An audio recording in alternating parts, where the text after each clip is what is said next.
this remarkable tendency in a frightened society to assign starvation or deaths.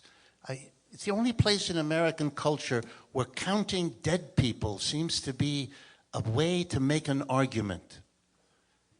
Gene mentioned it before. Now it's starving people. Before he mentioned the disasters of socialism where millions died. What an interesting argument.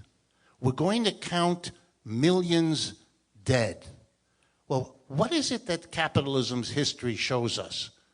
The worst two wars in human history, World War I and II, these were products of competition among capitalist economies, weren't they?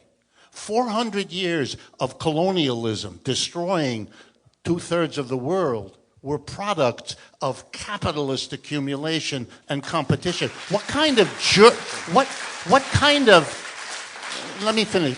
mentality picks a few examples of admittedly horrible things that deserve to be criticized, but a comparison of death counts? The first book I ever wrote and published, Yale University Press, was called The Economics of Colonialism. It studied what Britain did in Kenya.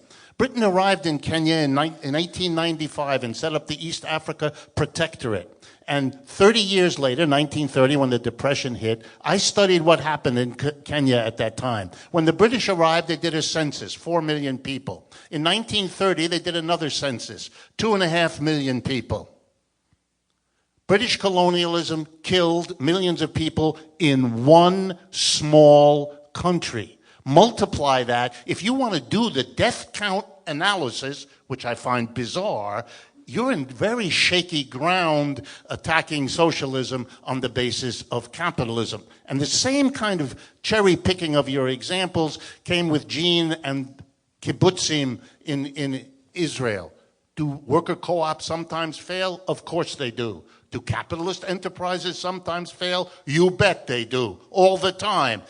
What is this strange kind of choosing your example? Let me give you a counterexample. In 1956, a group of workers with a Catholic priest in the north of Spain, in a little town called Mondragon, made a worker co-op. The priest led them. 6 workers, 1956. Today, something called the Mondragon Cooperative Corporation has over 100,000 workers. It's the biggest worker co-op on the planet. It is a great success. It's the 7th largest corporation in Spain.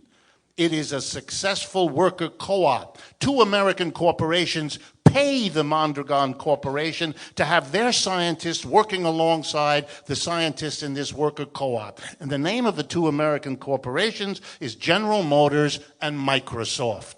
They understand what those worker co-ops can do, even if people here have to pick an example where it didn't work out. It's as if I said, well, capitalism, just look at the Ford Edsel.